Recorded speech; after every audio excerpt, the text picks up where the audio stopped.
Welcome to Business in Better Shape, where we take hospitality out of the boardroom and onto shift. Let's get into it. Business in Better Shape, powered by Square and brought to you by Tech on Toast.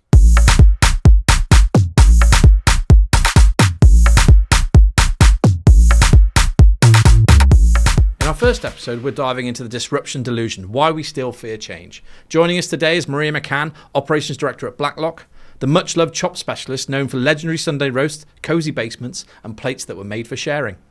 Maria knows firsthand what it takes to run a growing group without losing the heart of what makes Blacklock special. From building culture across multiple sites to tackling the industry's fear of change.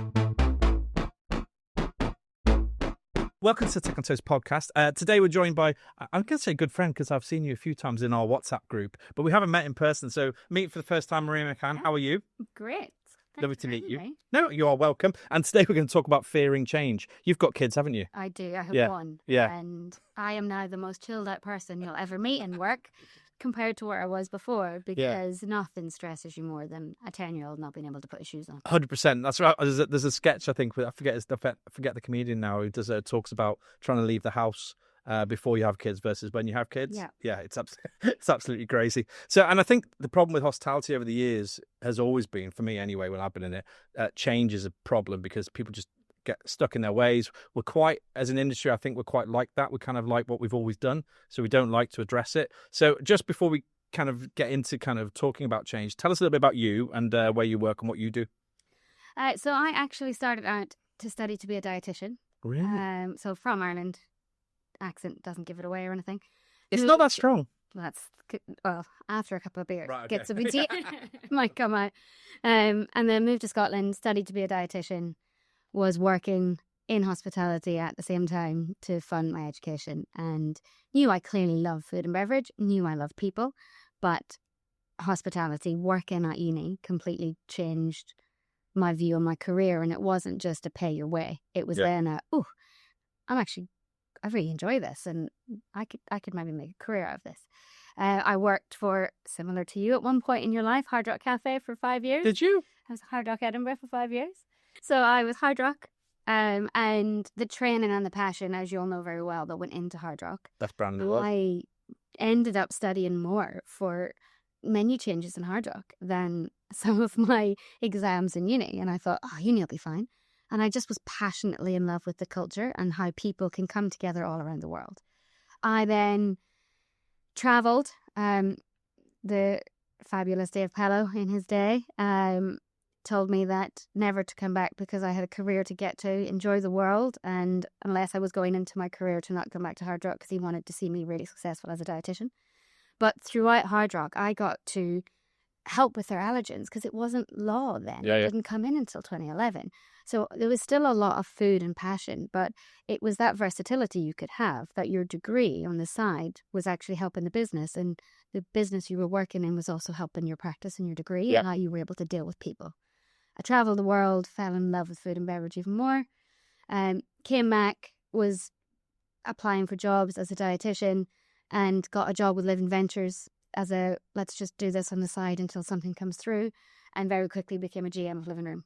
Me too. And so weird. then the applications for dietitians slowly stopped, and I then got Living Ventures got sold on, and I got a call from the company that ran Shake Shack, saying, "Look, we're opening in the UK. Would you consider a move to London?" And I went, "I love setting the table. I love Danny Meyer. This seems great, absolutely." So off I went, did some training in Dubai, moved to London to do 8 years of a burger chain that is now globally recognised. And then very serendipitous at the time, but back in 2013 was at an event in Hawksmoor. Danny Meyer was speaking. Gordon Kerr was at that talk. We didn't meet at the time, but years later through Richard Turner we became friends. We did a lot of stuff together during COVID and delivery only. And then when we came out of COVID, or just before coming out of COVID, was lucky enough to join the Blacklock team full time. So now 3.5 years on as ops director. And tell us a bit about Blacklock for people who don't know what they do. What kind of restaurant is it? Yeah, so Blacklock is a traditional British chop house. So the chop house was very famous back in the day, and then disappeared and started making a bit of a comeback. It is what people would consider in America as a traditional steakhouse, but a chop house is British and on the bone. And it is all those delicious cuts of meat on the bone and all the trimmings that go along with it. Never good to talk about Black House before lunch. Blacklock before lunch. I'm starving. And I think you've probably seen a bit of this, but like they use the phrase disruption in hospitality, and often it comes with a bit of trepidation kind of thing. Why do you think there's still resistance, I suppose, around kind of change in our industry, whether it's changing a menu or whether it's changing someone's shift? But why do you think there's still a bit of fear around that? I think if you look at the personality types that work in hospitality, they are very comfortable in the known. They have lived through things going wrong and they've learned from it. So every time they've had to do some form of change, it's usually because something's gone wrong, and therefore they then learn from that experience. Yeah. So it develops that fear of let's not do change, because anytime they've had to do change before, it's because something's gone wrong, and they get really comfy in the known, and they get comfy in this has happened to me before, therefore I'll do this and I'll do this. As soon as you put, as much as we are very outgoing people in the industry, we all also talk to each other. So if you don't have the answer, you tend to go to somebody else. Very similar to the WhatsApp that we all have. It's who in the industry does know if we don't know. And then when change comes along that is fully unknown, some tech things that have come along and nobody knows, there's not even someone to ask. So I think it's more that I haven't lived it before. I haven't done it. I need to have the answer for my team, or somebody needs to have the answer for somebody else. Yeah, because we're problem solvers, aren't we? And I think that's the problem sometimes in the industry, that actually we make stuff happen, And if you're not that person that has the answer, it's easier just not to do that. And I suppose, what's the biggest blocker? Because you've managed, I suppose, of quite a few ops teams now. Yeah. What's the biggest blocker, I suppose, when you're dealing with change, rather than, obviously you've talked about personality type. Yeah. But are there other, if I used to have a girl at Hard Rock called Shorty. I don't know if you ever met her, but she was in Birmingham. And everyone had a Shorty in their business. Shorty was, she was short, but she worked in Birmingham, and she had the ability to make a shift or break a shift depending on her mood swing. Yeah. And I don't know if that, I used to find those personalities across businesses were always one blocker. But what do you think? I think the most important skill you can ever do in hospitality is get to know your person. Yeah. So if you know what it is that is causing those mood swings or is causing that fear, or, it's usually nothing to do with work, let's be honest. It's usually something else going on.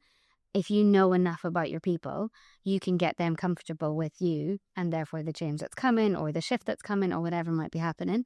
If you go carbon copy, this is the only way to manage and this is my leadership style, you're gonna get people that really don't want to work with you. And with you is the really important bit of that. It's not for you, it's with you. So you're always going to have different personality types.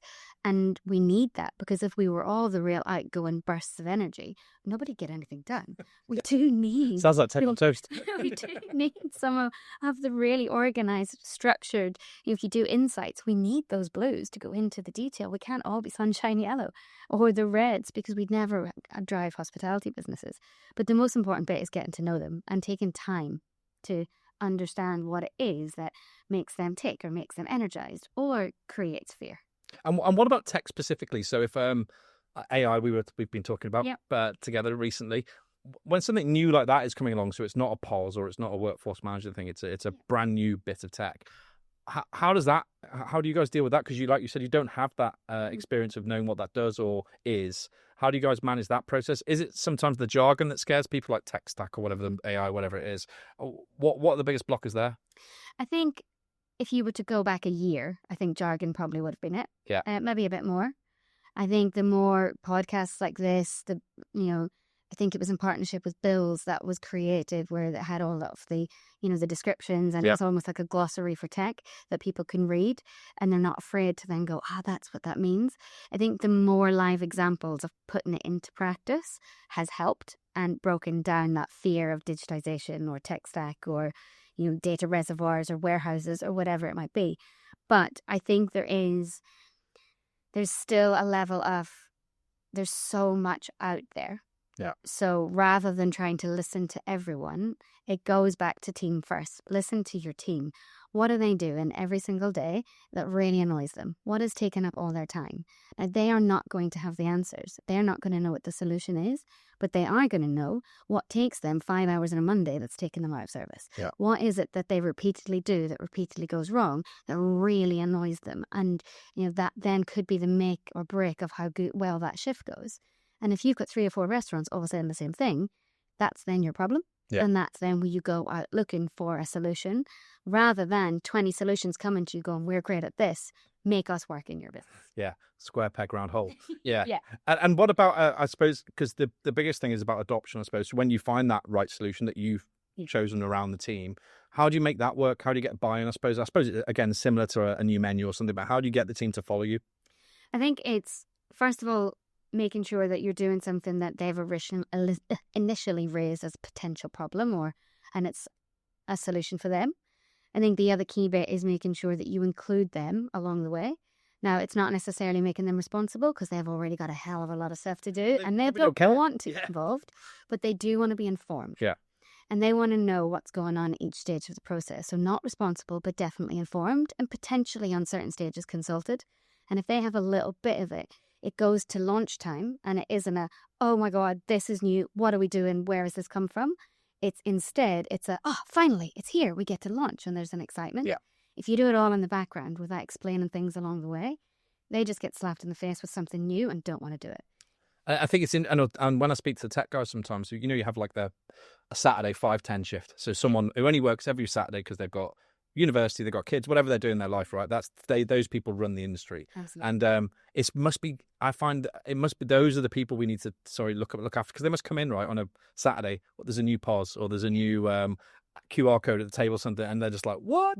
Yeah. Where did this? And I think that must be super hard to manage for you guys because you also have to accommodate them as well as your full-timers and everyone else. Is that something that you kind of give responsibility to the general manager to look after, to make sure, incorporate the whole team when you're rolling out change? I think twofold. I think a lot of the things that are change are usually to make the manager's lives easier and the team's life easier. So they shouldn't really notice that it's changed. It should be smooth enough for them to just go, great, that was quicker. And then it's easier for them. The other bit is then, yes, it relies on the general managers. Yes, there's a lot of briefings. But also, there's always a few people in each restaurant, no matter where you go, no matter what industry you're in, that are really passionate about whatever you're doing. And they're the voice on the ground. Now, whether that be a Friday, Saturday part-time person or a full-time head waiter, if you're doing content creation, you're always going to get someone who's amazing on Instagram and wants to get involved. You just didn't know. Yeah. Same with tech. Potentially like chalkboards for us in the restaurant. Some people hate doing handwriting. There's some artists in our restaurants that are fabulous and love it. So it goes back always to getting to know your people, because if you have a couple of waiters, bartenders, chefs that are secretly passionate in the background and they can help create some stuff alongside it, they're then your voice in the restaurant without you being a solo voice in your company. We've got a head chef in Shoreditch who absolutely loves ChatGPT creating different pictures and it's hilarious. But he also does loads of slow videos of Sunday cooking for team engagement. We're about to launch our digital video learning, and he's now a huge part of that project because it's something he's passionately about, and therefore the team are all involved, and it's then a friendly face. So the videos that we're creating will all be our team, and you learn more through quick videos, but then also with people you recognise because you're going to pay more attention. Yeah, because you care more. Always goes back to who in your team can you get involved, because then they will roll it out with you. Love that. And what about, have you got an example of a time, I suppose, when you've rolled something out? It doesn't have to be tech, but something you've put out and gone, oh God, that didn't work, and then rip it out again. Maybe not a Blacklock, but in your career at some point. Yeah, I think it was twofold. Maybe not rip it out completely. We did a test run of kiosks in Shake Shack, and it was more of a needs must because it was new and it was coming up, and we did launch it and we trialed it, and then we did rip it up and start again, but have now launched it everywhere. So It was actually maybe this isn't the right time or fit for purpose. But I think the other one is the ones that are forced upon you. Sometimes you get really reliant on a tech or a system or a product, and you need to remember that they are all outsourced. So when they go away, that change happens. So the big one for a lot of hospitality companies right now around communication was workplace going away. We didn't have that in the roadmap. 600,000 users. I can't know. Was it 6 million? I can't remember. But a lot of people in hospitality using it. And then all of a sudden, your business plan of what are you doing in 2025 becomes, finding a new communication platform that 300 staff use on a daily basis. That the chat function, we got rid of WhatsApp. And then, chefs are going to go back to using WhatsApp because it's changed and it's something different. So sometimes it isn't because it's gone wrong. It's because something's been thrown at you and you need to work around it. And I think workplace going away was that challenge for us. And how do we move without dropping? Because we'd got really good at communication without having to use WhatsApp. Yeah. And then it was that, it's different. And how have your team have you done that change yet? Or are you in the middle of it? No. And how has it been bringing them, based on the adoption question as well, I suppose, how has it been bringing them over from that? Because it is a big change, isn't it? Because they quite intuitively will just be talking every day through knowing this is work. And all of a sudden it changes.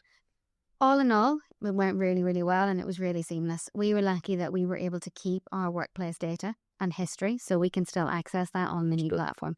So we can access all of our old chats and all of our own posts, etc. So nothing was lost. And I think that made that process quite seamless. There was a bit of a, one kitchen in particular, and I won't name names just in case. They might be listening. But they instantly went back to WhatsApp out of fear. And that took a few months for us to wean it out of where they would WhatsApp somebody and I'd then reply and go, I'll respond, but on the new platform. And that's now where no one is using WhatsApp again. So there was, of course, a slight dip. But being able to keep your old data was the key for it being quite seamless for us. Yeah, I think that's key, isn't it? That because it's that, like you said before, I haven't experienced it, but they had, so it's kind of that seamless journey. Yeah. What about a bit of tech innovation that had a big impact, but wasn't disruptive, I suppose? Because you can change things really simply, right? Like AI, I think, will be one of these. It'll be one of these things that you can put in and not open heart surgery, I suppose. Have you had an example of that? I think the big one for me, and I think Prithvi thinks I'm on commission for him. Genuinely, me too. I generally am. Sentiment has really changed. Everything from what we do around board table and business planning and executive level strategic planning to day-to-day training to individual restaurants, how they handle guests. Guests for us is such an emotional topic. You get multiple emails from Google, OpenTable, whatever your reservations platform are. You then read it yourself on the platform. I was finding that there might have been one complaint, but I was seeing it come through on Google. I was seeing it come through in an OpenTable summary. I was seeing it come through in a weekly summary. I might have been seeing that same complaint 5 times in a week and thought, stop everything. This is the end of the world. If that's happening 5 times in Covent Garden, it must be happening everywhere. Yeah. And actually it wasn't. And it was just a really emotional topic for us. And we were, dropping what the exec head chef was doing and, redistributing his time to go and find out what on earth is going on a Sunday with the potatoes. Actually, there was nothing going on and it was one error and things happen. But being able to implement sentiment has then give us data to be able to see genuinely what are the trends. It's been able to pull out the sentiment of each of the reviews. Not all reviews are glowing. There might be a really, really great review and one tiny little bit of constructive feedback. And one of our core values is power of 1%. We say, how do we improve just that tiny little bit each day or each month or each year? And sentiment has helped us do that using data, but without having to do anything differently. It is being created for us. And we are now then bringing in that response. How do we create a Blacklock tone of voice to help our managers, when they are great reviews, not have to manually review to everything? They can create a couple of little manual responses in our tone of voice and an I built with the AI part of that response. And then they still do the 1s and 2s and 3 stars or any of the really potentially ones that need a phone call. So still old school hospitality. So we've managed to merge the platform into day-to-day life seamlessly, and it has really added value. Very cool. I agree. I think his platform's insane. We don't get paid for him. He pays to be on the marketplace. And when you think about operators being pitched to daily, you mentioned it before about, firstly, you're talking to the team, understand what is our issue, how do we fix it, rather than someone hitting you over the head. How should vendors actually approach you? Because it's interesting, right? Because I think that I think Tommy from Honest Burger was on the podcast ages ago. Yeah. And he said, I just want to leave a list now for anyone who's listening about vendors. Yeah. He said, I just want to tell you how you should approach this. But what's your opinion? Because obviously you get spammed on LinkedIn probably or wherever, or maybe in person at events. I don't know. How do people approach you? I think the first key one is get the brand's name right. You know, you might have... Like when I said, what did I say before? Black. I'm going to edit this bit, but whatever I said. But whenever you get random like spam emails and, you know, they'll have the wrong name, or they'll see previously I was at Shake Shack, so they'll be like, oh, we see that you're opposite Shake Shack. No, I'm not anymore. But I think this is where AI goes wrong, right? Yeah. But I think that if you are going to do it, make sure you know the brand. I think the same way hospitality venues are really good at understanding what they are about, and they have a brand and they have a product and they have a team and they have an ethos. Tech companies should have the same. Yeah. And instead of going mass market, handpick the brands that you know your product potentially could work with. Know a bit about the brand. Go in and eat in the brand. Speak to the teams. Do a bit of research. And then do a personalized approach that shows you that you genuinely think your product would match that brand. If you're just trying to mass market a product because it's a sales pitch, no one's going to even... I think we're the worst industry to do that too, right? Because we, like you said, we're all, like you talked about the guests then, we've got a complaint. I remember we used to have in college as a site contact form, it was called. Yeah. If you got a site contact form, you know the fear, you can tell already how Sarah Murray was my boss. Oh my God. The minute that dropped in my box, I didn't even look if it was positive because it probably wasn't. Yeah. That was your day over. That was it. Like a mystery diner, like, because we care. You just see the percentage and then you read the review and you go, you just feel sick, and the poor GM is probably feeling 10 times worse than you are. But you're right, and I think that the approach of the spamming, and I know they're hyper-invested companies are on a path to selling, but it doesn't matter to us. We don't care. So I think it's interesting. And out of interest, Prithvi, did he give you his little pack? Did he give you a little folder of because normally I've seen him with little folders under his arm, and he basically does a comparison for you and your nearby brands that you compete with. Yeah, he did it all digitally. Oh, did he? Right, on our pack, but he did. And I love the ability for us to be introed, have a quick look, what are you after, and then that proper first call, he'd set up the platform. Yeah, he'd done it. He'd done his research. He checked what we are. He had a few suggested competitors. He had gone back and pulled all of our data. He'd asked me for, one login to our open table so he could show me what the platform would look like. And he gave us a trial of it and said, look, here, test it for a bit. Have a look, see what you think. Does this work for you? And then the wraparound care, the other big thing that probably annoys most hospitality venues more than anything, is you get sold the dream from a car salesman, and then all the parts fall off and there's no MOT. In the wind. And then they just go. So if you're going to really sell a product and you're proud of your product, be there to back it up. The other great thing about Sentiment is if something does go wrong, you've got any questions, you contact them. They're back in touch with you that day or the next day with, no problem, this is what we're doing about it. Yeah, he doesn't mess around. And I think that's so true. I think we were talking, I think in the research actually, support was number 2, I think, in the most important thing to operators. Yeah, actually, we don't even mind if your product breaks a bit. No. As long as you're there to help us, that's all we care about, because we are fixers. We know what we're doing. That's great. And if we're going to move from fear to curiosity in ops teams, what's the shift in leadership that has to happen, I suppose, to help do that, to kind of move them along that process? I think if there's a few things launched that they show that they've been listened to and it's worked, that will then get, oh, okay, this is good. I think there's also a few other people have done it. So, it's really interesting because as an industry, we want to have restaurants that are slightly different. We all want to have that unique selling point. But bizarrely, nobody wants to be different. So you don't want to be the test. You don't want to be the guinea pig. So it's trying to find that fine balance of being the restaurant that's unique and individual and has that unique USP and that's slightly different. But the people that don't want to be treated as different.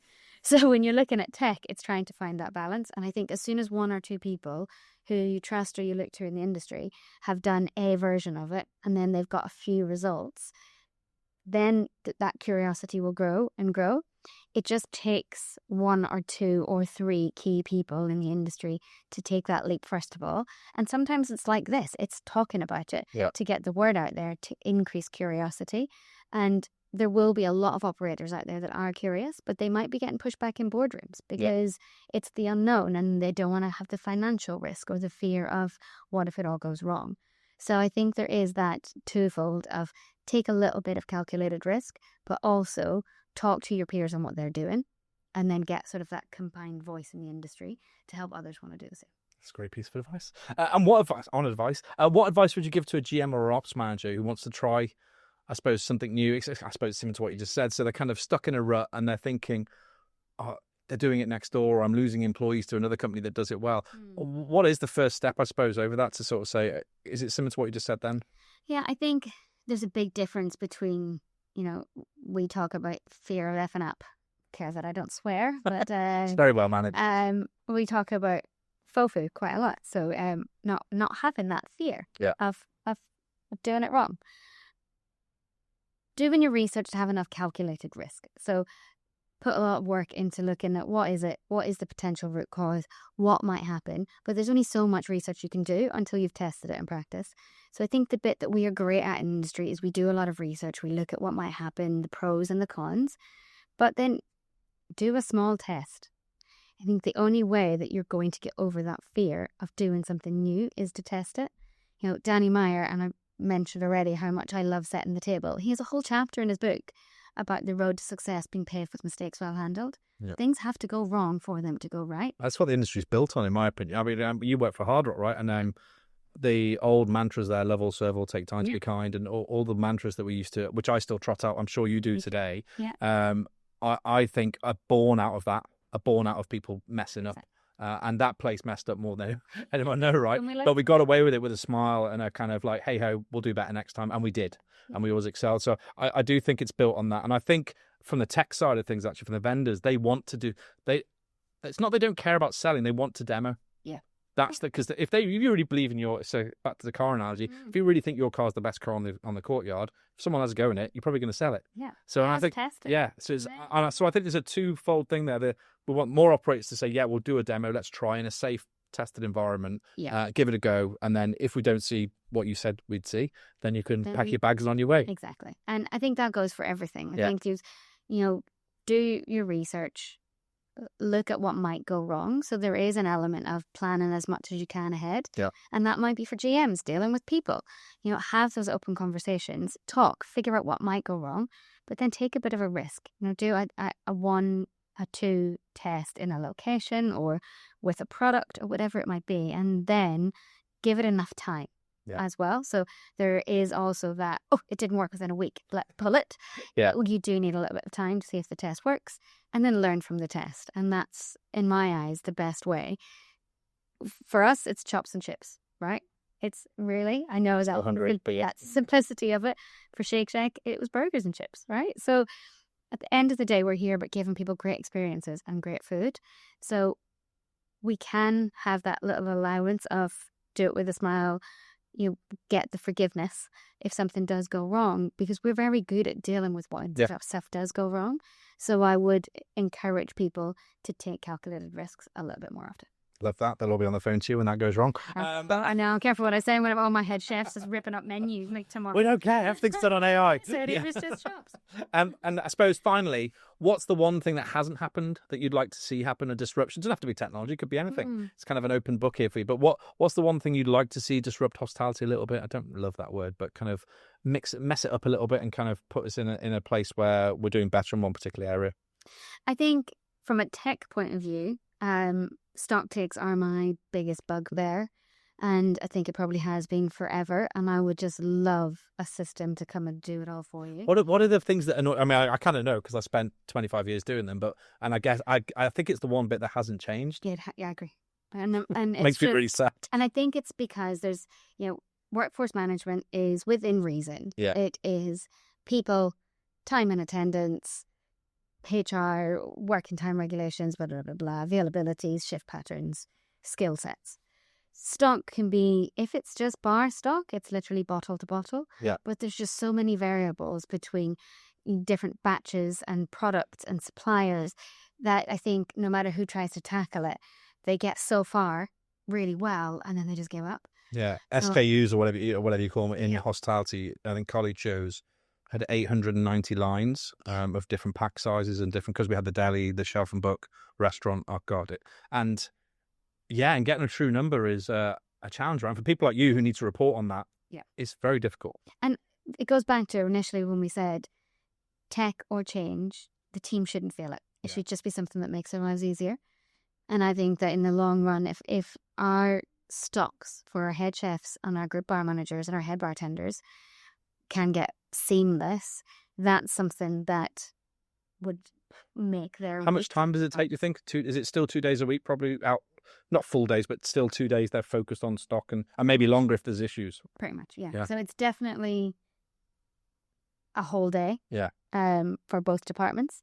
So then if you factor that into consideration, you're looking at 8 or 9 days per restaurant.